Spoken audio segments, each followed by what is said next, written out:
Dear Lord, we thank you for homes. We thank you for households. We thank you for families with complete members. We thank you, Lord, for families whose other members are not present, but you are present. We thank you, Lord, for whatever you give us. Ang dalangin namin, ayusin, pagpalain namin kung ano man ang binibigay nyo. At lagi, Lord, sa aming pagsunod sa inyo, sa aming pagsisikap, ito'y mapabuti pang lalo. Lord, we ask you to be our speaker. Give us a simple message that will remind us of the basics of how it is to be happy. Teach us, speak to us. In the name of your Son, Jesus, we pray. Lagi tayong nananalangin, we wish, we pray for happiness, happy birthday, happy new year. Pero ang laking factor ang pamilya para tayo maging masaya. O kung ano man ang nalalabi sa pamilya kung ito ay hindi kompleto. How do you have a happy new year?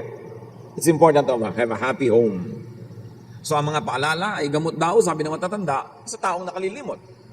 Kaya tayo ngayon bilang unang araw ng ating Sunday worship sa taon na ito, balikan lang natin ang mga basics. Kung tayo naman ay hindi makakalimot sa mga simpleng bagay, lahat ng mga complicated na bagay ay malalagay din sa ayos. So balikan natin ang mga basics ng isang masayang pamilya. Man, husband, father, sa mga kalalakihan, at kasama ng buong parents.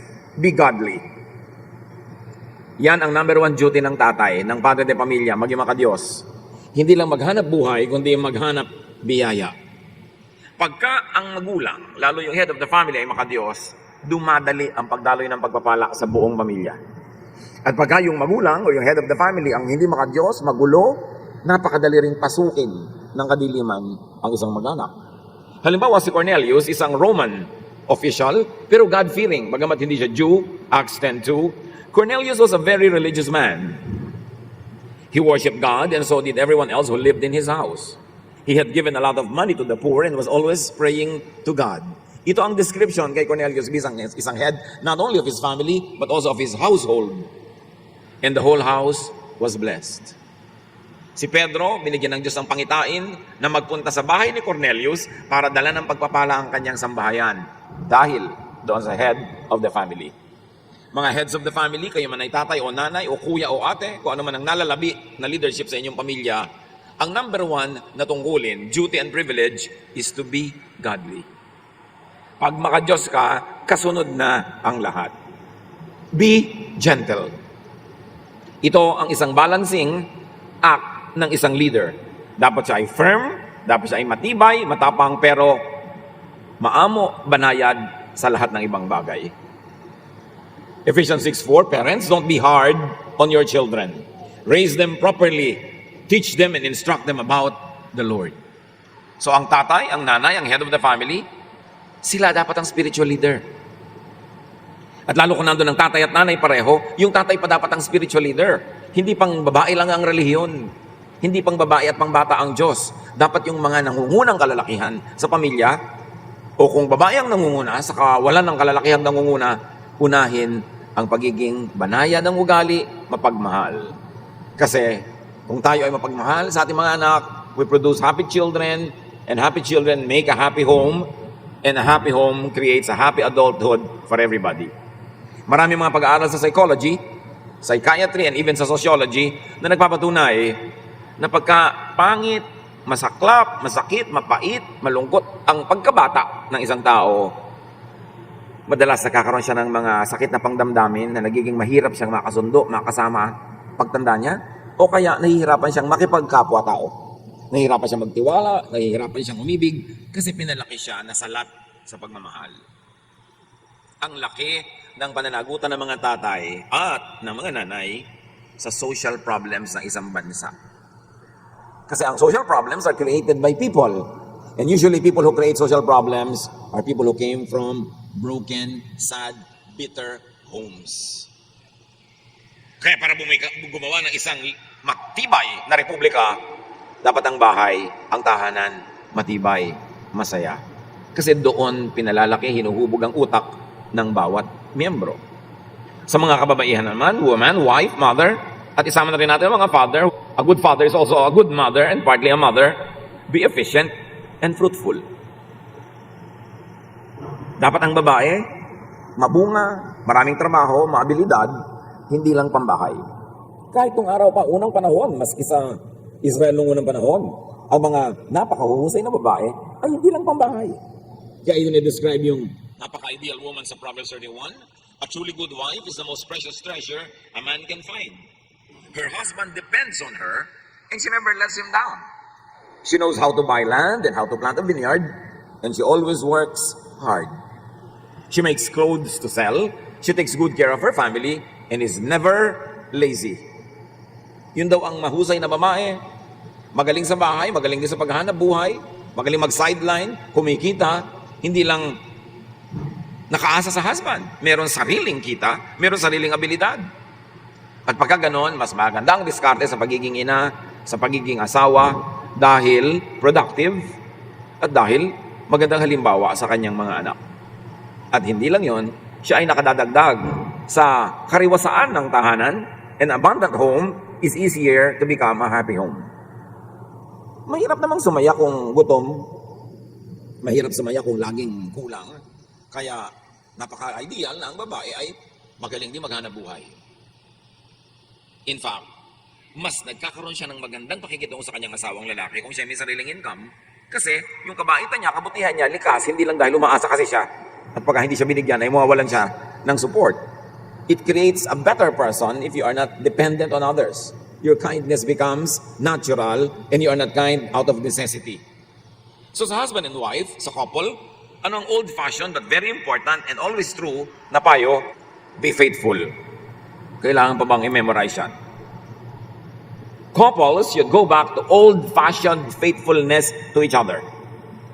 Sa dinami-rami na eksperimento ng lipunan, maski yung sex revolutions noong 50s and 60s, and hanggang sa 70s, at yung loose morals na umuuso sa napakaraming lipunan, hindi naman nag-produce yun ng happiness eh. Hindi naman sinabi ng mga tao na, because I'm unfaithful to my husband or to my wife, because I'm an adulterer, because I am playing with everybody else, I became happier. Wala namang ganun.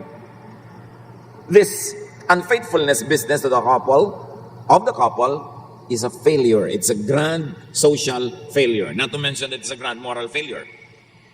Ang tunay na kasiyahan, katatagan, kasiyahan pa rin ng pamilya, ay yung maging matapat ang mag-asawa sa isa't isa, no matter what.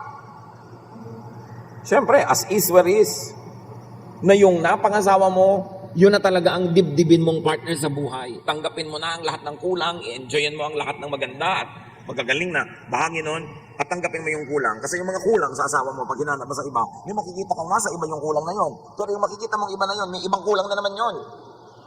At di ka titigil ang kakahanap, tulad ng woman at the well sa Samaria. Sabi ng Jesus, bring your husband here. Sabi niya, I have no husband. Sabi ni Jesus, tama ka. Because the man in your house right now is not your husband, and the 6 others who were before him were not your husband. So ang babae ito hindi tumigil ang kakahanap ng mapapartner sa buhay, hanggang tumanda na lang siguro siya, maghahanap siya kung hindi siya natagpuan ni Jesus at kung hindi siya nakinig kay Jesus. Yung mga experiment na yan, yung mga paghahanap ng mga iba, mga kulang din yan kahit sa ka mapunta. Kaya dapat sinupin, mahalin, patibayin ang inyong samahan ng mag-asawa. Exodus 20:14, be faithful in marriage. Kung may konti mang pleasure na napapala yung unfaithful, ang laki ng bayad.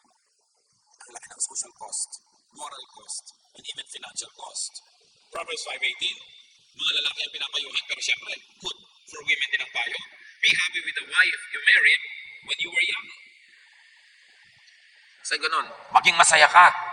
Turuan mo ang sarili mong manatiling masaya at umimbento ka ng kasayahan kasama ang babaeng pinakasalan mo ng mga bata pa kayo. Hindi yun, nung tumanda na siya, nagkakaroon ka na ng interes sa ibang bata. It never works. It never worked. It never will. Kaya yung institution of faithfulness to marriage is an institution because it has proven to be effective. Generally, universally, yun talaga ang effective approach. At mahalaga sa happy home, husband and wife especially, be peaceful, be peaceable. Kailangan ang laging pinopromote peace. Dapat madali kang makasundo, madali kang makipagkasundo, madali kang makipagmabutihan sa iyong sariling asawa. Because a peaceful partnership means happy parenting and it leads to having a happy home.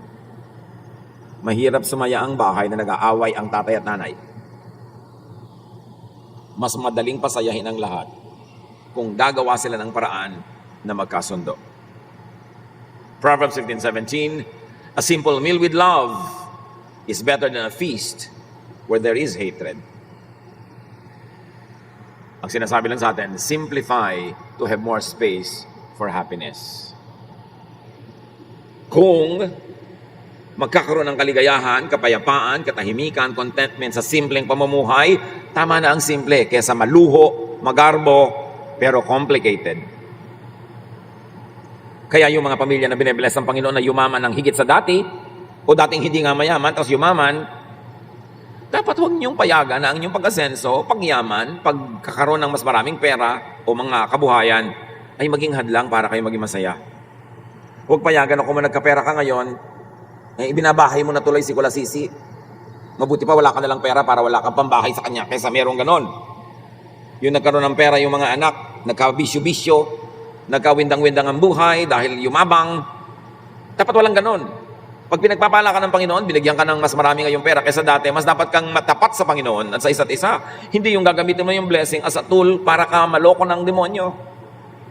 Gagamitin mo yung tool na blessing para mapariwara, mapasama, para gumawa ng hindi tama. Mababawi ang ganong blessing. At kung hindi man yun mabawi, mawawalan niya ng visa. Hindi magiging blessing ang visa nun, magiging curse. Don't allow God's blessing to become curses in your life. What you do with the blessing will keep it as a blessing or will turn it into a curse. Proverbs 25:24, it is better to stay outside on the roof of your house than to live inside with a nagging wife or husband. Yung mga bahay noon sa Israel, ang bubong nila, pwede ka dong matulog. Yun nga, yung mga upper room eh. Flat kasi. Pero, maginaw kung maginaw, mainit kung mainit. Maulan, mahangin. Pero ang sabi ng Proverbs, mabuti pa, tumira ka na lang sa sulok ng bubong ng bahay nyo kaysa sa loob nga ng bahay na maginhawa. Tapos yung asawa mo naman, walang tigil ng yakiti, yakitak. Kaya iwasan na yung naging-naging. Wala namang nagbabago, kananag mo eh. Meron ba? Yun namang ninanag, kaya hindi tumitigil yung nagger, kasi hindi ka nakikinig. Kung nakinig ka pa naman, di titigil na yung magnag. Pero dahil ayaw mong makinig, yun namang nagger, ayaw tumigil, pareho nila kayo mag-ceasefire para tumahimik ang buhay. Kung dakdak ka ng dakdak, wala naman nakikinig, sayang ang pagod, nagkakalayo-layo lang ang mga loob nyo, manahimik na lang, lunukin ang laway, magtiyaga, magtiis. Yun ang sikreto ng masasayang pamilya, hindi yung nasisiyahan ka lagi sa mga kasama mo sa buhay, kundi tinuturuan mo sarili mong tanggapin sila, enjoyin ang kanilang mga katangian, at patawarin, takpan ng pag-ibig ang kanilang mga kakulangan. Do not unnerve one another. Do not get into each other's nerves. Huwag niyong laging inisin ang inyong asawa, ang inyong anak, ang inyong magulang, kasi yung bahay para yung swimming pool. Bawat pangiinis mo, pagtalikod mo sa tungkulin, pagtataksil mo, nagbubuhos ka ng lason doon sa pool, na kayo-kayo naman ang lumalangoy-langoy din doon, kayo din ang malalason. Bakit lalasunin ang sariling tahanan? Kung yung asawa mo, lagi mong kailangang inag, hindi rin naman nagbabago, ikaw na lang magbago, o stop nagging. Pero tandaan nyo, pag may nagger, pakinggan nyo yung point. Baka may point siya eh. Bakit ba siya nagnag? At pakinggan. At kung tama ang kanyang point, ibigay para matahimik kayo. Pero dahil nga hindi naman lahat ng tao nagkakasundo kung ano ang tama, kung anong pinakamabuti, magpatawaran na lang, magpasensyahan at tigilin ang mga ugali at asal na nakakapagpagalit sa kapwa. Kahit ka pa tama. Pag nagalit mo siya, mali na ang bunga para sa lahat. Ngayon, mga tatay at mga nanay na mga biyanan, be loving. Especially kung magkakasama kayo sa bahay o magkakalapit. Tulad sa Ruth 3:1, nung namatay ang anak ni Naomi, sabi niya sa kanyang manugang na si Ruth, "It's time I found you a husband who will give you a home and take care of you." Napaka-thoughtful na biyanan. Sabi niya, namatay na ang anak ko, biyuda ka na, panahon na para ihanap kita ng mapapangasawa mo para magkaroon ka ng sarili mong tahanan at may mag-alaga sa iyo. Ang sarap na biyanan. Iniisip ang kapakanan ng kanyang manugang. Mga biyanan, kung kayo may mga manugang na, one great way to love your son or daughter is to love his or her partner. Yun ang pag-aralan. Titigil ang gulo ng planeta kung pag-aaralan ng biyanan na mahalin yung manugang. Mahal kasi ng anak mo yan. Mahal ka rin. Pag lagi mong hinati ang puso ng iyong anak, Lagi mong sisirain ang iyong manugang, lagi kang magdadrama, magpapaawa, aawayin mo ang iyong manugang. Yung anak mo nagdurusa. Gusto mo bang gawin sa anak mo yun na nagdurusa siya? Mahalin ang mahal ng inyong anak para tahimik ang planeta. May kilala nga ako isang lalaking lagi nag-aaway ang kanyang nanay at ang kanyang asawang babae. Gusto na niya magbaril sa sarili. Sabi niya, alam mo, gusto ko na magbaril sa ulo ko kasi ang gulo-gulo ng nanay ko at asawa ko. Sabi ko, bakit hindi yung asawa mo at nanay mo ang barilin mo? Ayaw naman niya. Siyempre, joke. Pero ang point, ginugulo niyo ang inyong anak pagka hindi niyo patatanggapin yung napangasawa. Kahit pa babaeng tamad, babaeng magastos, ang kapal-kapal mag-makeup, yun na yung napangasawa ng anak niyo . Kahit pa yung mga kamag-anak niya, laging nandun sa bahay ng anak niyo, yung nanay niya, laging nandun. Tapos pagka uuwi ng nanay niya, daming bit-bit. Hayaan niyo na. Hindi niyo rin naman mapipigil. Be wise. Mas mabuting minamahal niyo kaysa tinatanggihan ang inyong manugang. May mga manugang talagang mahirap mahalin. Totoo yun. Pero mas mahirap makipagyara sa kanila. Kasi mahal din yun ang inyong anak. Hirap din lang at hirap. Doon na kayo sa mas maganda ang bunga. Yung kayo na ang maging mapagbigay, kayo na yung maging mabait. Para tahimik. Exodus 18:24, Moses followed Jethro's advice. So yung biyanan ni Moses, nagbigay sa kanya ng magandang payo at sinunod naman niya. So mga biyanan, be wise. Para nakakapagbigay ng magandang payo, hahangaan kayo na inyong manugang at pag nagsalita kayo, kayo susundin. Kasi nakikita nilang hindi kayo biased, mahal nyo rin sila, kapakanan nila ang inyong hinahanap, magpayo man kayo, mas papakinggan kayo. Earn your right to be heard. You don't get to be heard only because you're older or because you are the in-law, but because you have proven yourself to be wise. O mga anak namang lalaki at babae, sons and daughters, listen to your parents. Siguro less than 1 to 2% ng magulang ang magtuturo ng mali na alam nilang mali yun. Mali man ang maipayo ng magulang, baka nagkamali lang dahil tao lang, pero hindi sasadyaing ipahamak ang anak.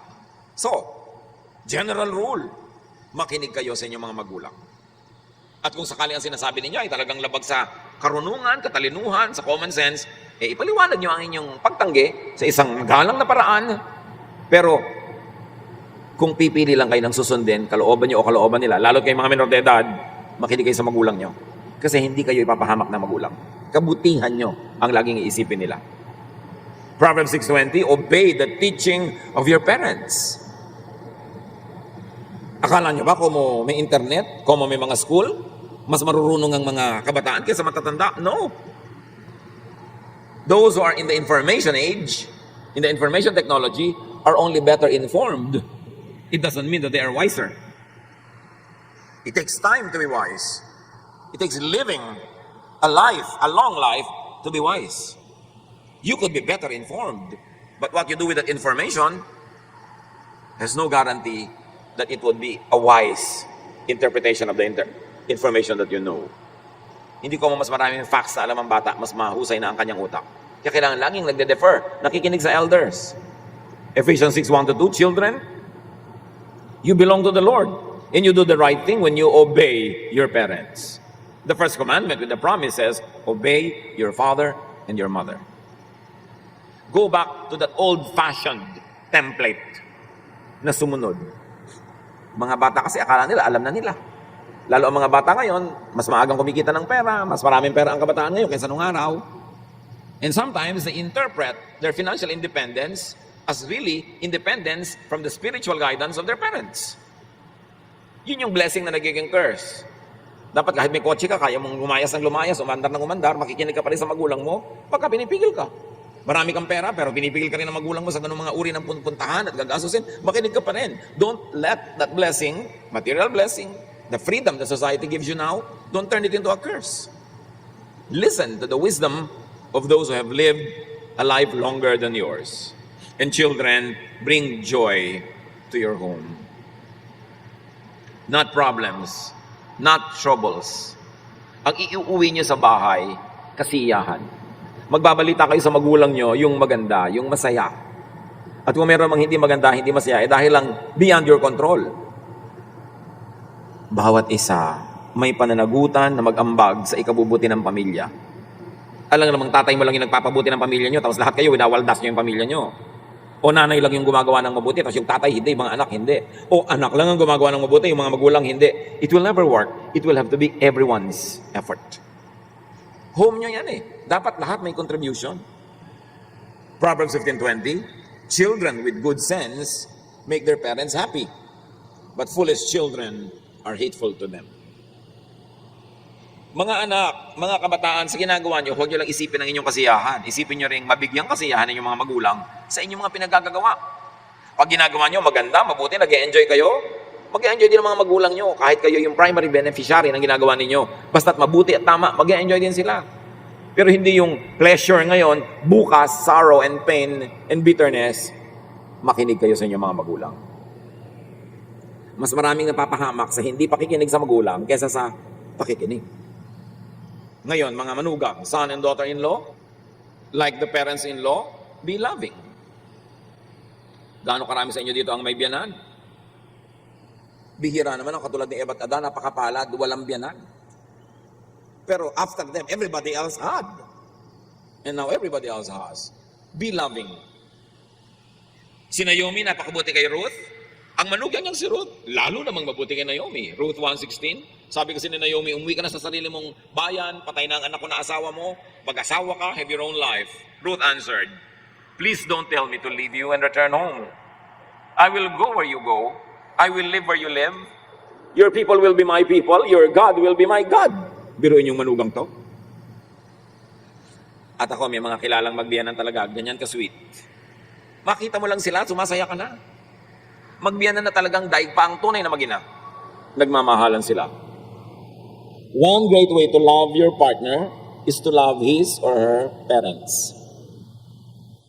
Mahal ng asawa nyo? Mahalin nyo ang magulang niya. Huwag niyong turuan yung asawa nyo na maging suwail. Huwag niyong tuturuan ang asawa niyong lumayo sa sarili niyang magulang. At huwag niyo siyang ilalayo sa kanyang magulang. Hindi yung, pag may mga okasyon yung pamilya nyo, lagi na lang dala-dala mo yung asawa mo doon, pero sa okasyon ng pamilya ng asawa mo, absent kayo lahat. Hindi yun mabuti. Dapat nga, ito pang anak ka nagtutulak sa kanyang asawa na, upunta ka sa nanay, kung hindi ka makasama, papuntahin mo, ito, dalhin mo sa kanya, regaluhan mo. Ganito lang mabuti at makadyo sa manugang. Mahalin mo ang magulang ng iyong asawa. And listen to your parents-in-law. Makinig. Huwag magdunong-dunungan. At kahit mas marunong ka pa, give them the honor na magsalita, makinig. At kung hindi man masamang pinapayo, sundin. Exodus 18:24, Moses followed Jethro's advice. Si Moses na yun, ha? Nakinig pa sa biyanan. Sino ka para hindi makinig? Yan ay kakatahimik ng mundo, hindi yung mga kabaligtaran. Mga biyanan na nakipag-away sa manugang na nakipag-away sa biyanan, walang katapusang gulo yan. At dapat natutunan natin that it never works. And if it doesn't work, change it. If the shoe does not fit, don't wear it. At sa lahat naman ng miyembro ng pamilya, everyone, provide for the family. Mag-contribute. Kung pwede ka nang maghanap buhay, kumita, maghanap buhay ka, kumita ka, mag-contribute ka sa gasto sa bahay. At kung hindi ka pa pwede maghanap buhay, dahil sobrang bata pa, o sobrang matanda nang hindi na pwedeng maghanap buhay, tumulong naman kayo sa pagtitipid, sa pag-conserve, sa pag-aalaga ng resources ng pamilya. 1 Timothy 5:8, people who don't take care of their relatives, and especially their own families, have given up their faith. They are worse than someone who doesn't have faith in the Lord.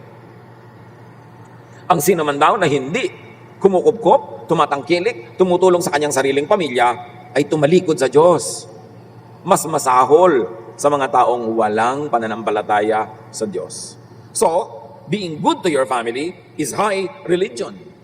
Pero tatandaan nyo ito, ha, hindi lang one yung good, tapos lahat ng iba bad. Dapat hindi ganun. Hindi lang isa yung naghahanap buhay, tapos yung lahat yun ng iba, nagwawaldas. Hindi lang isa yung nagdadala ng makakain, tapos iba kain lang ng kain, dapat lahat nagdadala. O tumutulong man lang ng conservation, ng pagtitipid. Everybody in the family should give and contribute to family finances. Do not just take. Pagka ang isang tahanan ay one-income family, usually, lagi na lang kulang ng pera, o lagi na lang na may nang-aabuso, dapat lahat mag-contribute. Kasi lahat nagko-consume. And very importantly, everybody in the family, learn to forgive. Colossians 3:13, put up with each other and forgive anyone who does you wrong. just as Christ has forgiven you. Itong verse na ito, alam na alam natin. Paulit-ulit. Forgive, forgive, forgive. Ito na lang ang tanong. Sinunod nyo na ba? Okay, may atraso sa iyong biyanan mo, ang manugang mo, ang kapatid mo, ang nanay mo, tatay mo, anak mo. Sinunod nyo na ba itong forgive, forgive na to? O parang dekorasyon lang sa tenga? Kasi para talaga tumalab, dapat sundin. Mahirap po magpatawad. Tama. Pero mas mahirap hindi magpatawad. Mahal ang bayad pag nagpapatawad ka. Pero mas mahal ang singil sa hindi nagpapatawad. Mahal din lang at mahal, doon ka na sa mabuti, sa itinuturo at inuutos ng Diyos. Ito, magsisimula na naman isang bagong taon. Huwag nyo nang i-carry over to this new year, yung mga dating yung galit, inis, nanakit, tampo. Dapat wala na yun. Kasi isang malaking kasinungalingan at kabalbalan na magsabi ng Happy New Year, tapos hindi ka nagpapatawad. How can you be happy na hindi ka nagpapatawad? How can you make other people happy na hindi ka nagpapatawad? And very importantly, how can you make God happy na hindi mo sinusunod ang kanyang utos? Marami, church ng church, amen ng amen, hallelujah ng hallelujah. Pero hindi nagpapatawad. Don't expect to be happy. Lalayuan kayo, magiging mailap ang kaligayahan pag hindi kayo marunong magpatawad. Lalo na yung mag-asawa, nagkamaling asawa mo, talagang napakalaking kasalanan. O sige, makipaghiwalay ka na forever. Hindi naman kayo naghihiwalay. Pero hindi ka rin nagpapatawad.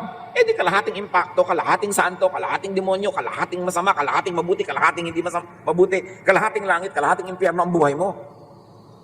So lalangitin mo na lang, buuin na. Limutin na, magpatawad na. Hindi ko po magawa. Magtiyaga ka. Buntot mo, hilahin mo. Kasi ang hindi pagpapatawad, may kasamang sumpa. Bitterness, anger, and you cannot be happy. So magpatawad dahil banal ka. Pastor, hindi po ako banal. Pues magpatawad ka dahil matalino ka. Dahil man lang sa katalinuhan, magpatawad ka. Kasi yun ang itinuturo ng Diyos. At yun ang path to happiness. At lahat sa pamilya, you really want a happy home, serve God. Siyempre naman, God is all-sufficient, self-sufficient. God cannot really be actually served. Because God does not need human service. But sabi niya, whatever you do to the least of these people, you do to me. So by serving the weak, the needy, you serve God. By serving people in the church, attending to their spiritual, emotional needs, and even up to a point, their practical needs, their hunger, their poverty, their sicknesses, by serving people, you serve God. And happiness resides in serving. Yan ang isang sikreto na hindi nadidiscover ng iba na hindi naglilingkod. May ligaya na para lang sa naglilingkod sa Diyos. Kaya sabi ni Joshua sa Joshua 24:15, my family and I are going to worship and obey the Lord. As for me and my house, we will serve the Lord. Because godly service leads to a very godly life, which brings about happiness. May chain reaction. Pag naglilingkod ka sa Diyos, ang nagiging ending, kaligayahan. Kung tama ang paraan ng paglilingkod. Hindi naman kung nagsasakripisyo kayo, sumasaya ka na. Dapat galing sa tamang attitude at tama ang method. And everybody in the family, total ang pinag-uusapan natin ngayon ay puro mga old-fashioned templates, love more. Mag-effort, magmahal. Sa una, effort yan, pero mamaya habit na. Likas na. 1 Corinthians 13:4-5. Love is kind and patient, never jealous, boastful, proud, or rude. Love isn't selfish or quick-tempered. It doesn't keep a record of wrongs that others do. Apply this in your family life. Maging mabait, pasensyoso, huwag managhili, mainggit, magselos, huwag mayabang, huwag magaspang, huwag madaling magalit, huwag maging makasarili, at huwag maglista ng lahat ng mga kamalian ng kapwa.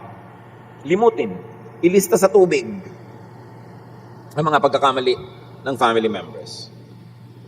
And very importantly, parents or elders in the family, train children in love. May mga pamilya na hindi maibigyan ng mga miyembro sa isa't isa kasi hindi sila pinalaki na nagmamahalan, hindi sila tinuruan. Itinuturo rin yan eh. Merong mga magkakapatid, sobrang magmahalan. May lagnat lang o may bulutong lang yung kapatid eh. Nakaluksa na tong isang kapatid. Meron naman talagang nagkanda, windang-windang na yung kapatid niya, okay lang. Paano sila pinalaki? Turuan ng mga magkakapatid na magmahalan, magbigayan. By example. At paano itinuturo ng mga magulang yan? Kung paano minamahal ang mga kapatid mo, doon mo itinuturo sa mga anak mo kung paano sila magmamahal ang magkakapatid. Yung mga ate at kuya, paano kayo nagmamahalan, paano nyo minamahal ang mga kapatid nyo na kababata, yun ay malaking impluensya sa kanila. Dapat ang pinapauso ng matatanda, love, not selfishness. Kaya kadalasan, pag yung ate at kuya, selfish, hawa-hawa na hanggang lahat ng mga kapatid na mas bata. Pag selfish yung mga magulang, nagiging selfish din ang anak. Kasi we teach by example. Ang laki-laki ng pananagutan natin pag may bata sa bahay. Kasi lahat ng sinasabi, hindi sinasabi natin, ginagawa at hindi ginagawa, nakatatak sa isip nila. At nahuhubog natin ang pagkatao nila, alaman natin o hindi, sinasadyaman natin o hindi, sa pamamagitan ng pagtrato natin sa kanila sa bahay. So in the home, lift each other up. Magpurihan. Magpasaya ng kalooban. Proverbs 31:28-29, yung daw babaeng uliran, her children praise her, and with great pride, her husband says, there are many good women, but you are the best. Pinupuri dapat ng asawang lalaki yung babae, pinupuri ng babae yung lalaki, pinupuri ng mga anak nila, pinupuri ng anak ng mga magulang. Maraming bahay, kabaligtaran. Pintasan ng pintasan, siraan ng siraan, nag-iinsultuhan, ng lalait ng isa't isa. Anong natatanim sa puso? Galit, inis, hindi pag-ibig. So magpurihan, imbes magsirahan. Siyempre yung puri ng ating nakabisa sa katotohanan, hindi naman yung guni-guni at pantasya. Na alam mo naman talaga, hindi kagandahan ito sa sawa ito, pinakamaganda dito sa barangay natin. Dapat realistic. May mahihanap mo na mahahanap ng ating mapupuri. Kailangan laging pinupuri. Hindi lang pinupuri, dapat balance. Ay tinutuwid din na mali. Pero pinupuri. Pag marunong kang pumuri, pag sinasabi mo na yung mga mali, hindi magagalit sa'yo. Kasi alam niya, hindi ka biased. Pinupuri mo ang dapat purihin at tinutuwid mo ang dapat ituwid. So elders and seniors, be wise. Mga matatanda na, akala nung iba pag matanda na, wala na silang papel sa buhay. No. Ang laki na impluensya nyo sa pamilya nyo kung sila'y mag-aaway o magkakasundo, kung tatahimik o hindi. Huwag tumanda lang, dapat may pagkatandaan. Mga matatanda sa pamilya, huwag kayong kakampi pag may nag-aaway-away. Dapat neutral kayo. Bakit? Para pag pumunta sa inyo tumingi ng payo, makikinig. Kasi alam nila, neutral kayo eh. Hindi yung lola ka, meron kang paboritong apo, kinakampihan mo kahit na anong gawin. Hindi yung may pamangkin ka, yun lang ang paborito mo, yung iba hindi. Proverbs 16:31, gray hair is a glorious crown worn by those who have lived right. Yan daw pumuputing buhok, o yung equivalent niyan, ay parang korona, maluwalhati na korona, na mga taong namuhay ng tama at tumanda ng may pinagkatandaan. Kaya may mga pamilyang hati-hati, kadalasan yung mga matatanda, may kinakampihan.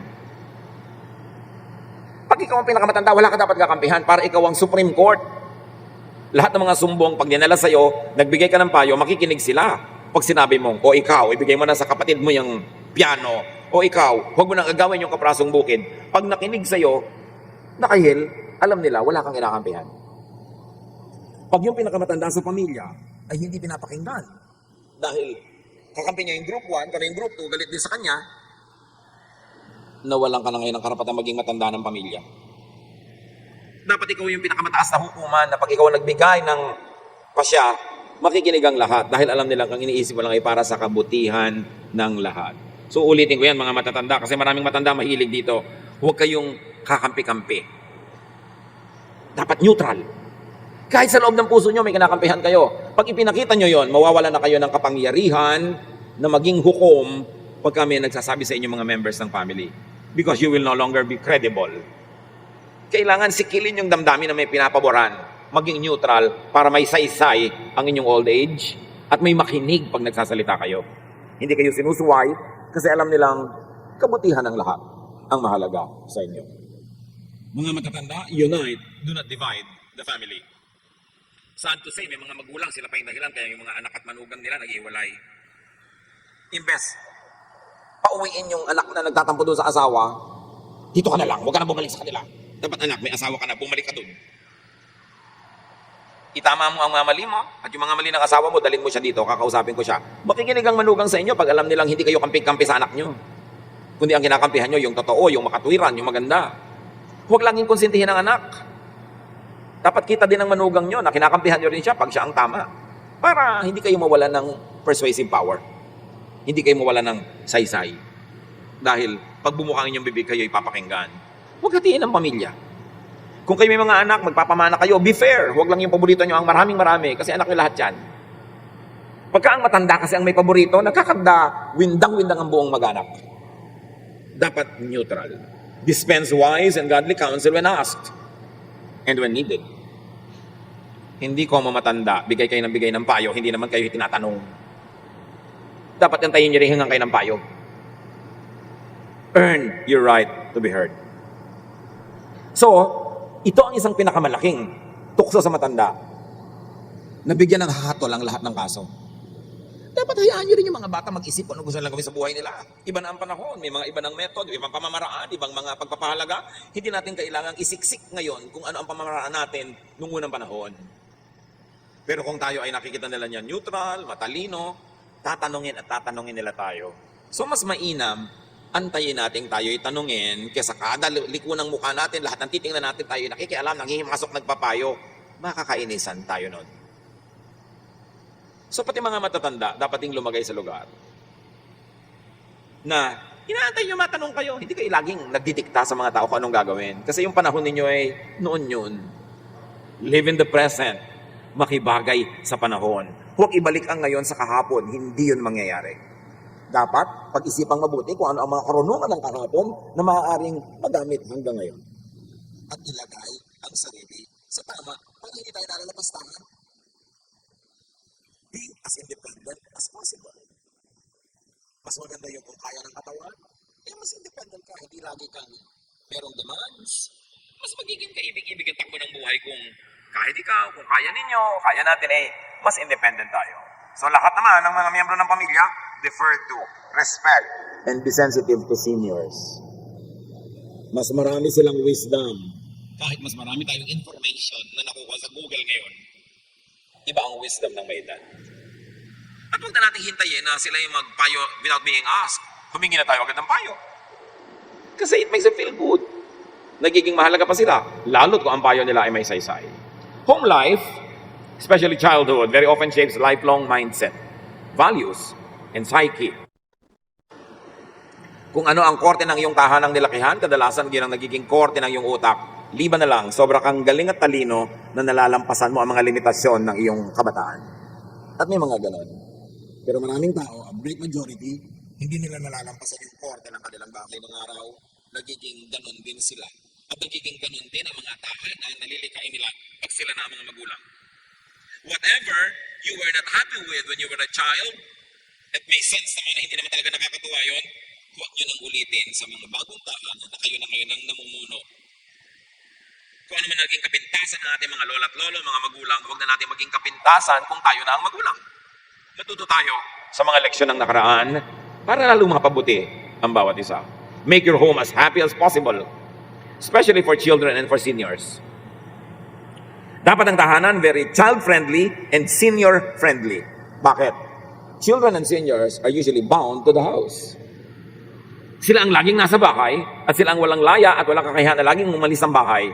Yung mga middle-aged, yung mga young adults, umaalis yan, gumagawa ng sarili nilang buhay pag wala sa bahay, may sariling fun and happiness, pero yung bata at matanda lagi nasa bahay. So dapat child-friendly at senior-friendly ang bahay. Kung may matanda na nakatira sa inyong bahay, igawa nyo na siya ng kwarto sa baba. Huwag nyo nang pagapangin sa hagdan araw-gabi. At yan ang lagi ko ipinapayo sa nagpapagawa ng bahay. Uy, ang ganda ng plano, ang ganda ng bahay. Wala kayong kwarto sa baba. Tatanda kayo. Liban na lang, meron kayong elevator na 1.2 to 1.4 million. Pag nagpagawa kayo ngayon na 3 ang sakay, isang tao, isang pasyente, isang wheelchair. Liban na lang meron kayong ganon, mag-provide kayo sa baba ng kahit malaking living room na pwedeng maging kwarto ng matanda. I-design ninyo ang inyong mga bahay na friendly sa matatanda. Gusto nyong alagaan ng nanay nyo, lola nyo sa inyong bahay, gumawa kayo ng maliit na silid, kahit maliit, doon sa baba. Importante, nakakalimutan lagi ang hagdan. And having and keeping a home happy is everyone's project. It's everyone's responsibility. If a family member is irresponsible, another member has to stand in the gap. bawat isang irresponsibleng miyembro ng pamilya, Another responsible member has to take his or her place. Nadodoble ang trabaho ng isang responsable pag kailangan niyang pagtakpan ng isang irresponsable. So take your correct place and make your home a magnet for blessings. Matthew 10:13, sabi ni Jesus, if the home is deserving, let your blessing remain with them. But if the home isn't deserving, take back your blessing of peace. Nakita nyo, si Jesus mismo nagsasabi, pagkarapat-dapat ang isang tahanan, panatilihin nyo yung pagpapala. Pero kung hindi, bawiin nyo ang pagpapalang na ibigay nyo na. Si Jesus pa may sabi nun. So dapat ang mga tahanan natin, magnet sa blessing. Nakakaakit ng blessing, hindi ng sumpa. Nakakaakit ng kaligayahan, hindi ng lungkot. And everyone in the family has the responsibility to make it happen and to keep making it happen. Make your home worthy of blessing. Do your part. Enjoy your share in a happy home. If your home is bad, make it good. If it's already good, make it better. And if it's better, make it the best. It's for your own good and for God's glory. Happy new home, mga kapatid.